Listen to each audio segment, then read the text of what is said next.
शिक्षा क्षेत्रमा कम्तीमा 20% बजेट छुट्याउन माग गर्दै विद्यार्थीहरूद्वारा अर्थमन्त्रीको ध्यानाकर्षण। मन खुलाएर बजेट निर्माण गर्ने अवस्था नरहेको अर्थमन्त्रीको जवाब।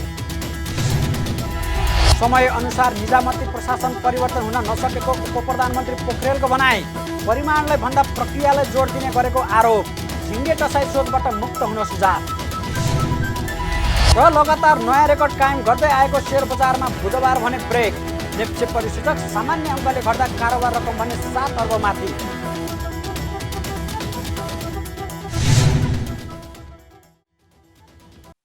हामी छौं पल पल तपाईसँग, हिमाल पहाड तराईसँग, साथ छ हाम्रो बढ्ने कदमलाई। सलाम छ ती पोरखी हातहरूलाई, जिन्दगी सजाइदिन्छौँ हामी, हर सासको साथी बन्छौँ हामी। सुरक्षा अनि समृद्धि प्राण छ हाम्रो, हर आफू पनि बचाऊ, अरूलाई पनि बचाऊ। आजै नेपाल लाइफमा जीवन बिमा गरौँ। हामी हौ नेपाल लाइफ। नेपाल लाइफ, किनकि जीवन अमूल्य छ।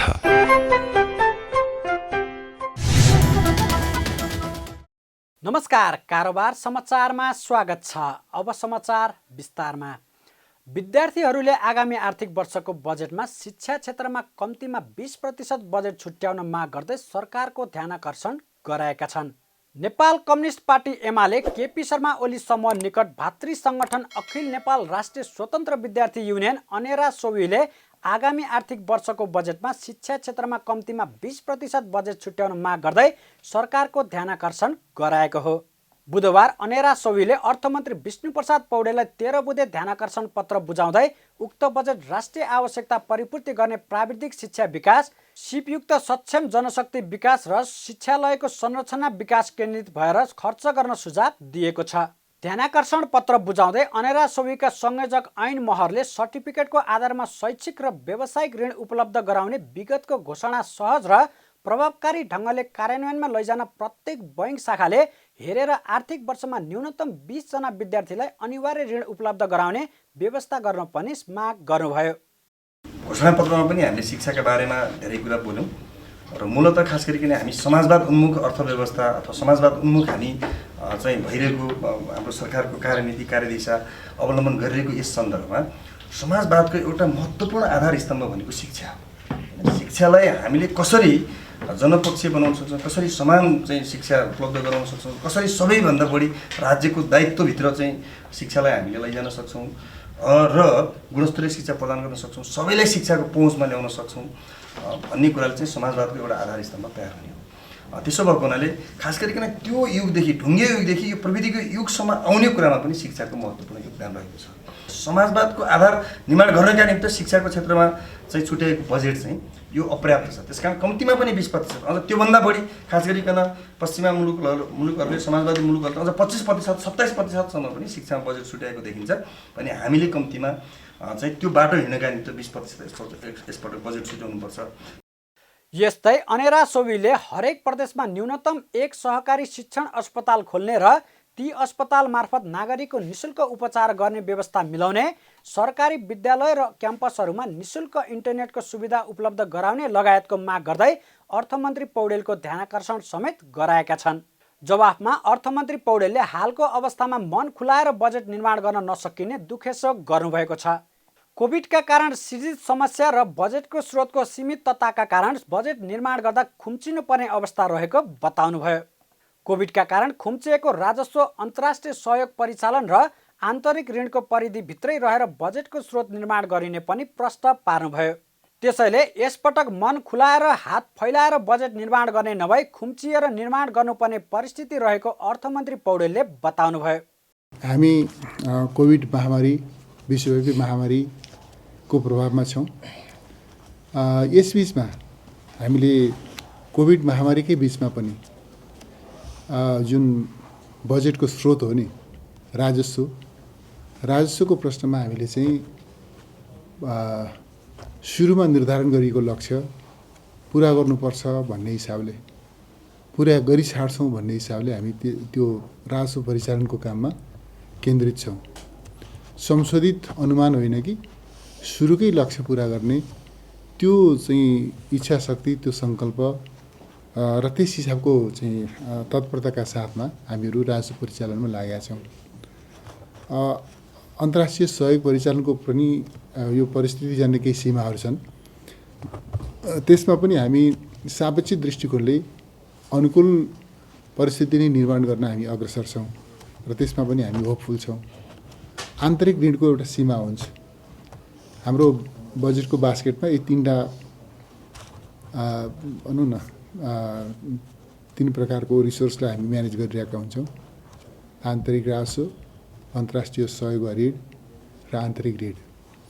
यो सबै गर्दाखेरिमा पनि हामीले चाहिँ मन फुकाएर खुट्टा भनौँ न एकदम चाहिँ हात फैलाएर, हातखुट्टा फैलाएर, पखेटा फैलाएर बजेट निर्माण गर्न चाहिँ सम्भव नहुने त्यस प्रकारको परिस्थितिमा हामी छौँ। अर्थमन्त्री पौडेलले बजेटमा समावेश गर्नुपर्ने विषयमा अनेरा सोबीले दिएको सुझाव अत्यन्तै महत्त्वपूर्ण भए पनि बजेटको स्रोत हेरेर निर्माण गर्नुपर्दा समस्या रहेको समेत बताउनु भएको छ। स्वास्थ्य बिमा बोर्डले थप 6 जिल्लामा कार्यक्रम सञ्चालन गर्ने भएको छ। 5औं स्वास्थ्य बिमा दिवसको अवसरमा बुधबार काठमाडौँमा आयोजित कार्यक्रममा सरकारले थप 6वटा जिल्लामा स्वास्थ्य बिमा कार्यक्रम सञ्चालन गर्ने घोषणा गरेको हो। बुधबारबाटै स्वास्थ्य बिमा कार्यक्रममा सहभागी हुने गरी ताप्लेजुङ, बारा, सर्लाही, दोलखा, मनाङ र मुस्ताङमा कार्यक्रम सुरु गरिएको छ। स्वास्थ्य बिमा सेवालाई नेपाल सरकारले सञ्चालनमा ल्याएको नागरिक एपमा पनि समावेश गरिएको छ।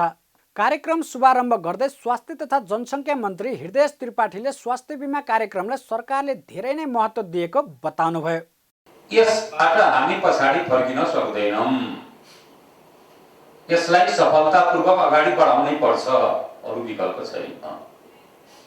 अब अगाडि सफलतापूर्वक बढाउँदाखेरि देखिने चुनौती, सम्भावना र प्रयासहरू के हुन्छन् त्यसलाई मध्यनजर गरेर बोर्डका साथीहरू, यसमा सरिक भएका साथीहरूले सबैले सोच्नुपर्छ। हामी एकचोटि यसले सबै समस्याको समाधान गर्छ, यसले स्वास्थ्य प्रणालीका सबै जनताका समस्याको समाधान गर्छ भन्ने यदि सोचेका छन् भने यो अलिकति हामीले अपरिपक्व सोचाइको रूपमा हेर्नुपर्छ। मन्त्री त्रिपाठीले स्वास्थ्य बिमामा सहभागी भएका बिमितहरूको सेवा सुविधा हेलचेक्राइ नगर्न सचेत गराउनुभयो। स्वास्थ्य बिमाका बिमितहरूलाई दिइने सेवा सुविधालाई बोझको रूपमा नहेर्न उहाँले चेतावनी नै दिनुभयो। तपाईले बिमामा बिमितको लागि मात्रै तपाईले मेसिन थप्ने हैन नि, अस्पताललाई सुदृढ गर्ने त सधैँ अरूको लागि पनि त हो नि। यसलाई थप बोझको रूपमा बनाउने प्रयत्न सेवाग्राही संस्था अस्पतालहरूले कृपया नगर्नुहोस्। आफ्नो संस्था आफैले सुदृढ गर्ने काममा लाग्नुहोस्। बिमितहरू आए, पालो दिन सकिएन भन्ने ढङ्गका चाहिँ कुराहरू गरेर पन्छिन मिल्दैन। यो तपाईहरुको नियमित र संस्थागत काम हो। आफ्ना संस्थाले सुदृढ गर्ने, त्यसलाई सुविधा सम्पन्न बनाउने तपाईहरुको आफ्नो दायित्व हो। नेपाल सरकारले 2072 चैत्र 25 देखि स्वास्थ्य बिमा कार्यक्रम सुरु गरेको हो। पहिलो कार्यक्रम कैलाली जिल्लाबाट सुरु गरिएको थियो। थप 6 जिल्लामा विस्तार भएसँगै स्वास्थ्य बिमा कार्यक्रम आजबाट 75वटा जिल्लामा लागू भएको छ। यो कार्यक्रममा सहभागी भएका बिमितहरूले औषधि र उपचार सेवामा सहुलियत पाउनेछन्। 5 जनासम्मको परिवार भएको बिमितले प्रति वर्ष 3500 रुपियाँ प्रिमियम शुल्क तिरेमा स्वास्थ्य बिमा कार्यक्रमको सम्पूर्ण सुविधा लिन पाउनेछन्। आज थपिएका 6 जिल्ला बाहेक 69वटा जिल्लामा करिब 37,42,600 जना बिमा कार्यक्रममा सहभागी भइसकेका छन्। सरकारले न्यायिक अनुमति बिना व्यक्तिको गोप्य जानकारी लिन खोजेको एमनेस्टी इन्टरनेसनलको प्रतिवेदनले देखाएको छ। एमनेस्टी इन्टरनेसनलले बुधबार सन् 2020-2021 को प्रतिवेदन सार्वजनिक गर्दै सरकारले नेपाल विशेष सेवा विधेयक मार्फत व्यक्तिको गोप्य जानकारी लिन खोजेको प्रतिवेदन सार्वजनिक गरेको हो। नेपाल विशेष सेवा विधेयक संसदको माथिल्लो सदनले गत जेठमा अनुमोदन गरेपछि तल्लो सदनमा विचाराधीन अवस्थामा रहेको छ। सूचना तथा सञ्चार मन्त्रालयले पर्याप्त कानुनी सुरक्षा बिना नै अधिकारीहरूलाई व्यक्ति तथा संस्थामाथि निगरानी गर्ने सूचना सङ्कलन र अभिलेख गर्ने गरी फराकिलो अधिकार दिने प्रावधान सहितको दूरसञ्चार सम्बन्धी विधेयक मस्यौदा तयार पारेको विषय पनि प्रतिवेदनमा उल्लेख गरेको छ। सरकारले प्रस्ताव गरेको आम सञ्चार विधेयक, मिडिया काउन्सिल विधेयक र सूचना प्रविधि विधेयकमा संशोधन नभए नागरिकको अभिव्यक्ति स्वतन्त्रता घट्ने उल्लेख गरेको छ। इन्टरनेसनलले नेपालमा हुँदै आएका शान्तिपूर्ण प्रदर्शनका प्रदर्शनकारी तथा अधिकार कर्मीहरूमाथि सुरक्षा बलले अत्याधिक बल प्रयोग गरी हिरासतमा लिने काम गर्दै आएको पनि उल्लेख गरेको छ। नेपाल विशेष सेवा भन्ने एउटा विधेयक अगाडि सारेर तपाईको न्यायिक अनुमति बिना भनेको अदालतको अनुमति बिना है तपाईको निजी व्यक्तिहरूका तपाईको मेरो बुबासँग कुरा हुनसक्छ, तपाईँ हाम्रो गफ हुनसक्छ, हाम्रा व्यक्तिगत सूचनाहरू हुन्छन्, त्यसलाई फोनलाई ट्याप गर्ने अथवा भनौँ न सर्भिलेन्सको ट्रेन्डमा चाहिँ सुरक्षा, राष्ट्रिय सुरक्षाका नाममा चाहिँ नागरिकहरूको गोप्य जानकारीहरू दोहन गर्ने ट्रेन्डमा चाहिँ यसरी यो विधेयक आएको छ। अहिले रोकिएको छ तर त्यसले सरकारको इन्टेन्ट देखाउँछ होइन, नागरिकहरूको स्पेस खुम्चाउने, अभिव्यक्ति स्वतन्त्रतालाई कटौती गर्ने, इभन गोपनीयता प्राइभेसीका कुराहरूलाई समेत कम्प्रोमाइज गर्ने त्यो ट्रेन्ड देखियो। सुरक्षा बलहरूले चाहिँ हिरासतमा लिने कार्य अधिकार कर्मीहरूलाई जारी राखेको छ। 2020मा विभिन्न तपाईँको विरोध प्रदर्शनका क्रममा चाहिँ मानवाधिकार रक्षकहरू गिरफ्तारी पर्नुभएको अवस्था छ। सत्तारूढ दलले द्वन्द्वकालीन अपराधमा संलग्न भएकाहरूलाई पूर्ण र स्वतन्त्र अनुसन्धान बिना शक्तिशाली पदहरूमा नियुक्ति गर्ने कार्य जारी राखेको पनि प्रतिवेदनमा उल्लेख छ। अक्टोबरमा राष्ट्रिय मानव अधिकार आयोगले 286 जना आरोपित पीडक व्यक्तिहरूको नाम सार्वजनिक गरेको भए पनि सरकारले कारवाही नगरेको पनि उल्लेख छ। कोभिड-19 का कारण बन्दाबन्दी लागू भएपछि विदेशमा अल्पत्र परेका लाखौं नेपाली आप्रवासी श्रमिकहरूको अधिकार संरक्षण गर्न सरकार विफल भएको पनि उल्लेख छ। वैदेशिक रोजगार कल्याणकारी कोषको माध्यमबाट आप्रवासी श्रमिकहरूको संरक्षण र सुलभ स्वदेश फिर्ती प्रक्रिया सुनिश्चित गर्न सरकार असफल भएको पनि प्रतिवेदनमा उल्लेख छ। विभिन्न अभियोगमा अन्तर्राष्ट्रिय तपाईको फौजदारी अपराधसम्म हुन सक्ने खालका घटनाहरूमा मुसिएका व्यक्तिहरूलाई पनि र जसलाई समाधान पनि दिन नमिल्ने खालका व्यक्तिहरू छन् उहाँहरूलाई सार्वजनिक उच्च पदहरूमा नियुक्ति गर्ने क्रम यथावत चलिरहेको अवस्था छ। एउटा उदाहरण मैले अघि पनि भनिसकेँ हजुरहरूलाई। र त्यसपछि राष्ट्रिय मानव अधिकार आयोगले चाहिँ अक्टोबरमा 286 जना व्यक्तिहरूको चाहिँ नाम कालो सूचीमा राखेको छ। उच्च पदस्थ व्यक्तित्वहरू कतिपय रिटायर्ड हुनुहुन्छ होइन, उहाँहरू चाहिँ मानव अधिकार उल्लङ्घनका पीडकहरू हुन् भनेर नाम सार्वजनिक गरेको छ। ती व्यक्तिहरूलाई जवाबदेही बनाउनमा सरकारको निरन्तर असहयोग, तपाईँको असमर्थता अथवा अनिच्छा रहेको भन्ने खालको राष्ट्रिय मानव अधिकार आयोगको स्वयंको उदाहरण रहेको थियो तत्कालीन अवस्थामा। अब अहिले चाहिँ के छ त्यो अब गाह्रो छ भन्न, किनभने अहिलेको परिस्थिति अलि अर्कै छ। आप्रवासी श्रमिकहरूको अधिकारका सवालमा अघि पनि हामीले भन्यौँ, अब यो कोभिडले गर्दा तपाईँको लाखौं आप्रवासी श्रमिकहरू, नेपाली आप्रवासी श्रमिकहरू विदेशी भूमिमा अल्पत्र पर्नु पर्यो। नेपाल प्रहरीमा 2100 भन्दा धेरै बलात्कार र यौन हिंसाका घटनाहरू बारेमा उजुरी परेको र त्यसका पीडितहरू बालबालिका र दलितहरू रहेको उल्लेख छ। यद्यपि सरकारले महिला र बालबालिकामाथि हुने एसिड आक्रमणलाई अन्त्य गर्ने उद्देश्यले असोजमा 2वटा अध्यादेशहरू ल्याएको थियो। सन् 2017मा जारी गरिएको मुलुकी अपराध संहिताको यातना र अन्य दुर्व्यवहारलाई अपराधीकरण गरेको भए तापनि सन् 2020 को अन्त्यसम्ममा यस कानुन अन्तर्गत कसैले पनि दोषी ठहराएको देखिँदैन। उपप्रधानमन्त्री ईश्वर पोखरेलले निजामती प्रशासन झिङ्गे टसाई सोचबाट मुक्त हुन नसकेको टिप्पणी गर्नुभएको छ। बुधबार सिंहदरबारमा आयोजित नेपाल सरकारका सचिवहरूबीच निजामती सेवाका विविध पक्ष सम्बन्धी अन्तर्क्रिया कार्यक्रमलाई सम्बोधन गर्दै उपप्रधानमन्त्री पोखरेलले निजामती प्रशासनमा झिङ्गे टसाई सोच प्रमुख समस्याको रूपमा रहेको बताउनु भएको हो। समयको गतिसँगै निजामती प्रशासन परिवर्तन हुन नसकेको आरोप लगाउँदै कर्मचारीहरूले परिणामलाई भन्दा प्रक्रियालाई जोड दिने गरेको बताउनुभयो। कर्मचारी तन्त्र आफैमा सक्षम हुँदाहुँदै पनि जनताको विश्वास जित्न नसकेको पनि उपप्रधानमन्त्री पोखरेलले गुनासो गर्नुभयो। ढिला सुस्ती, भ्रष्टाचार, जिम्मेवारी पन्छाउने, निर्णय गर्न हिचकिचाउने, समस्यासँग तर्सिने लगायतका प्रवृत्तिका कारण पनि कर्मचारीमाथि प्रश्न उठ्ने गरेको आरोप लगाउनुभयो। अहिले निजामती प्रशासनभित्र रहेको एउटा प्रमुख समस्या हो सोचमा सकारात्मक परिवर्तनको अभाव।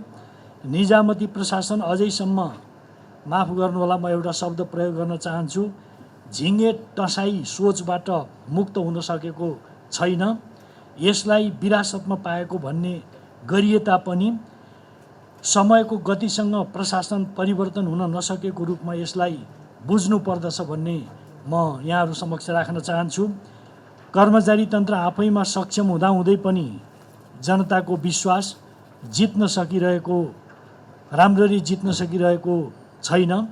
यसका पछाडि केही यस्ता कारणहरू छन् जसले कर्मचारी तन्त्रको गरिमालाई कमजोर र जीर्ण बनाउँदै लगेका छन् भनेर भन्न सकिन्छ। ढिला सुस्ती, भ्रष्टाचार, जिम्मेवारी पन्छाउने, निर्णय गर्न हिचकिचाउने, समस्यासँग तर्सने र राम्रो उद्देश्यका लागि पनि जोखिम बोक्न नचाहने प्रवृत्तिजन्य संस्कारका म यसलाई ऐँजेरूहरू भन्छु, त्यो कर्मचारी तन्त्रमा पलाउँदै गएका छन् भनेर आम टिप्पणी हुने गरेको छ। यसले आम नागरिक र कर्मचारी तन्त्रका बीचमा दूरी बढाउँदै लगेको छ। कार्यक्रममा मुख्य सचिव शङ्करदास बैरागीले कर्मचारीको व्यवहार, कार्यशैली, आचरण र जीवनशैलीद्वारा निजामती सेवाप्रतिको धारणा सकारात्मक बनाउन सकिने बताउनुभयो। कर्मचारीप्रतिको नकारात्मक दृष्टिकोण बदल्नु निजामती प्रशासनको मुख्य चुनौती भएको पनि उहाँले बताउनुभयो। निजामती सेवालाई सबल र सक्षम बनाउन सेवाभित्रका कर्मचारीहरूको क्षमता विकास गर्ने र कर्मचारीको मनोबल बढाउने कार्यक्रमहरू ल्याउनु परेमा समेत उहाँले जोड दिनुभयो।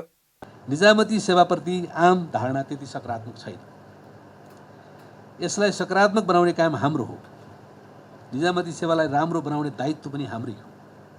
हामीले आफ्नो व्यवहार, कार्यशैली, आचरण र जीवनशैलीद्वारा निजामती सेवाप्रतिको धारणा सकारात्मक बनाउने हो। अनुशासित, मर्यादित रूपमा कर्तव्यनिष्ठ भई निष्पक्ष र पारदर्शी ढङ्गले बिना ढिलासुस्ती काम सम्पादन गर्न सके यो उद्देश्य प्राप्त गर्न सकिन्छ भन्ने मेरो विश्वास छ। निजामती सेवालाई सबल र सक्षम बनाउन सेवाभित्रका कर्मचारीहरूको क्षमता विकास हुनुपर्छ, तिनको मनोबल उच्च बनाउनुपर्छ, तिनलाई सधैँ उत्प्रेरित गर्नुपर्छ भन्ने मान्यता हामीले राख्दै आएका छौँ, भन्दै आएका पनि छौँ। तर गर्ने कसरी? निजामती सेवा सरकारको सोच र दृष्टिकोणलाई कार्यान्वयनमा उतार्ने औजार भएको पनि मुख्य सचिव बैरागीले बताउनु भएको छ। काठमाडौँ जिल्ला प्रशासन कार्यालयले बजार अनुगमनलाई तीव्रता दिएको छ। पछिल्लो समय बजारमा उपभोक्ता ठगिन थालेको गुनासो बढेपछि जिल्ला प्रशासन कार्यालयले अनुगमनलाई व्यापक बनाएको हो। जिल्ला प्रशासनले पहिलो चरणमा होटल लजको सेवा तथा खाद्यवस्तुको अनुगमन गरेको सहायक प्रमुख जिल्ला अधिकारी उमाकान्त अधिकारीले जानकारी दिनुभयो। अनुगमनको क्रममा काठमाडौँको गङ्गबु बालाजु क्षेत्रको होटल लजको अनुगमनमा उपभोक्तालाई दिइने खाद्यवस्तु र सेवामा न्यून गुणस्तरको रहेको पाइएको छ।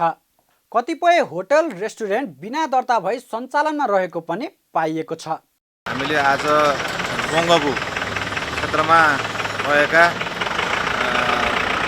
स्याम्पलिङ हिसाबले हामीले नमुनाको हिसाबले करिब 10वटा जति हामीले होटलहरू अनुगमन गऱ्यौँ र ती अनुगमनका क्रममा विशेष गरी प्राविधिकहरूको प्राविधिक सम्मिलित टोलीहरूबाट प्रशासन, वाणिज्य, खाद्य प्रविधि, प्रहरी समेतको उपस्थितिमा भएको अनुगमनबाट केही कैफियतहरू देखिएको, बिना दर्ता पनि होटल सञ्चालन भएका अथवा करको दायरामा नआएका अथवा चाहिँ बिल बिजोगहरू जारी नभएका, भान्सा कोठाहरूको सरसफाइमा चाहिँ के कस्तो अवस्था रहेको थियो, यी समेतका आधारहरूमा यी समेतका विषयहरूलाई समेटेर हामीले अनुगमन गरेका थियौँ र त्यसबाट प्राप्त हुन आएका केही कमी कमजोरीहरूलाई हामीले कतिपयलाई चाहिँ उहाँहरूलाई चाहिँ सम्झाइ बुझाइ गरेका छौँ, कतिपयलाई जिल्ला प्रशासन कार्यालयमा सम्बन्ध कागजातसहित उपस्थित हुन भनेका छौँ।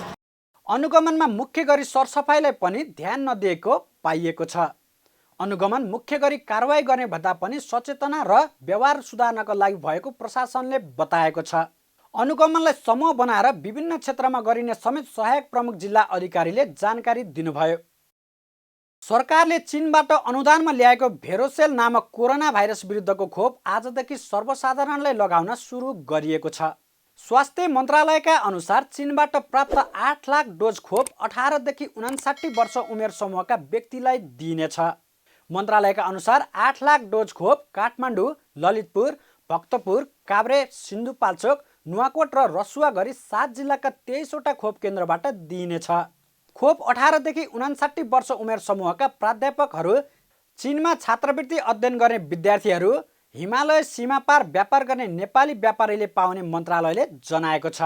त्यसैगरी अत्यावश्यक सेवामा काम गर्ने कर्मचारी र व्यक्ति, होटल, ट्रेकिङ, विज्ञापन र इन्टरनेट क्षेत्रमा काम गर्ने, औषधि, फलफुल, तरकारी लगायतका व्यापारीलाई खोप लगाउने मन्त्रालयले जनाएको छ।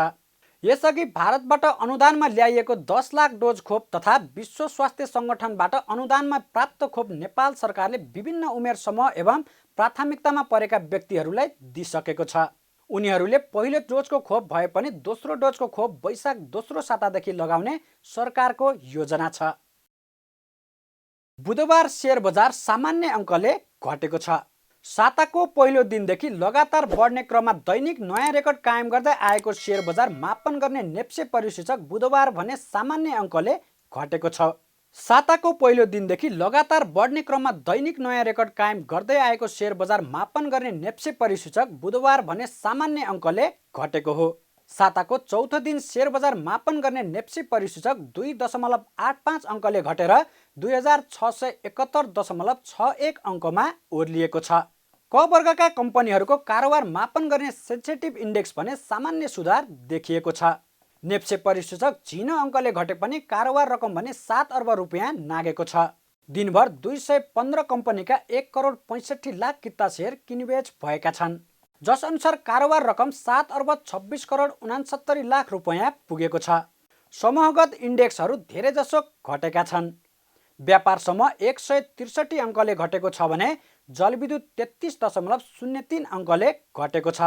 निर्जीवन बिमा समूह, उत्पादनमूलक जीवन बिमा र लगानी समूहमा रहेको कम्पनीहरूको पनि शेयर मूल्य घटेको छ। उता बैंकिङ समूहको सब इन्डेक्स भने 5.23 अङ्कले बढेको छ भने होटल तथा पर्यटन 232.64 अङ्कले उकालो लागेको छ। विकास बैंक 40.52 अङ्कले उकालो लाग्दा लघुवित्त समूहको परिसूचक 107.44 अङ्कले बढेको छ। एमबी दुगट ग्रुप एन्ड सन्स प्रहरीले आयोजना गरेको सिन्धुपाल्चोकको सुकुटेसम्मको भेस्पा राइड सम्पन्न भएको छ। नेपालमा पियाजिएको भेस्पा र अप्रिलिया टु व्हिलर्सका आधिकारिक एमबी दुगट ग्रुपले ग्राहकहरूबीच आत्मीयता बढाउने उद्देश्यका साथ आयोजना गरेको भेस्पा रिक्रिएसन राइड सम्पन्न भएको हो।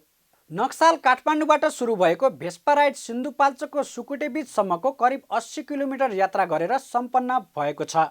राइडमा 100 भन्दा धेरै राइड सहभागी भएको कम्पनीका उपाध्यक्ष विजय कुमार महत्तले जानकारी दिनुभयो। यो स्पेसली हाम्रो के छ भन्दाखेरि अहिले रिसेन्टली भेस्पाले 75 इयर्स क्रस गरेको छ र यो 75 इयर्समा भेस्पाको सुरुदेखि नै के रहेको छ एउटा भन्दाखेरि ब्रदरहुड र सिस्टरहुडको उसको लागि राइडहरू गरिराख्ने प्लस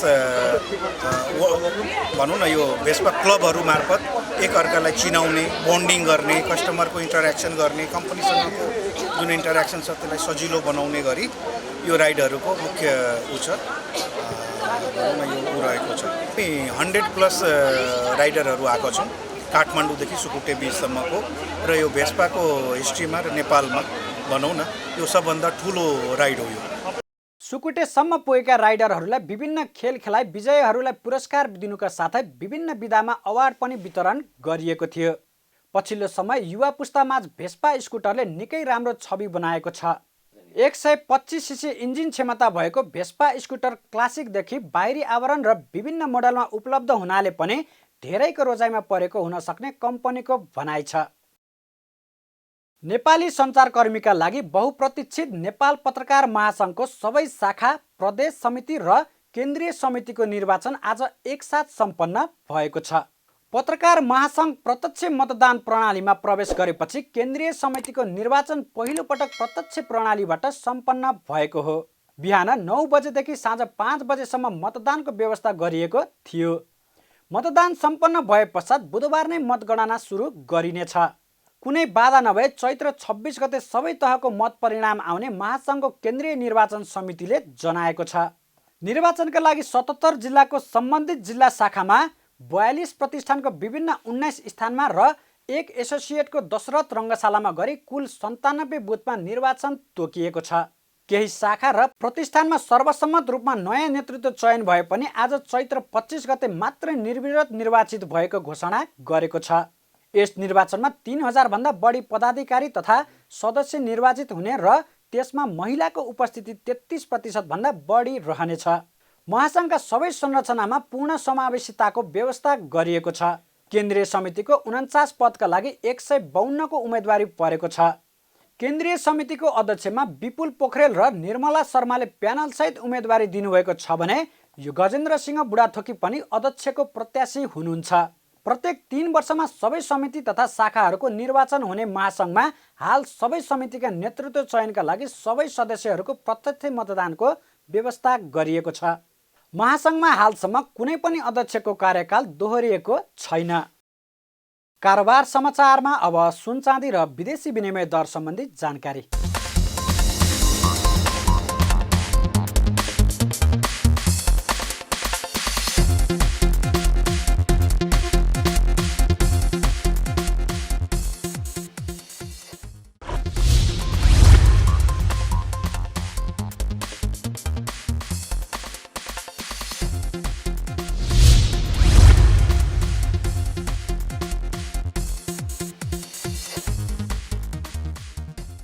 बिदा हुनु अघि अहिलेसम्मका प्रमुख समाचार फेरि एकपटक। शिक्षा क्षेत्रमा कम्तीमा 20% बजेट छुट्याउन माग गर्दै विद्यार्थीहरूद्वारा अर्थमन्त्रीको ध्यानाकर्षण। मन खुलाएर बजेट निर्माण गर्ने अवस्था नरहेको अर्थमन्त्रीको जवाब। समय अनुसार निजामती प्रशासन परिवर्तन हुन नसकेको उपप्रधानमन्त्री पोखरेलको भनाई। परिमाणलाई भन्दा प्रक्रियालाई जोड दिने गरेको आरोप। झिङ्गे टसाई सोधबाट मुक्त हुन सुझाव। र लगातार नयाँ रेकर्ड कायम गर्दै आएको शेयर बजारमा बुधबार भने ब्रेक। नेप्से परिसूचक सामान्य अङ्कले घट्दा कारोबार रकम भने 7 अर्ब माथि।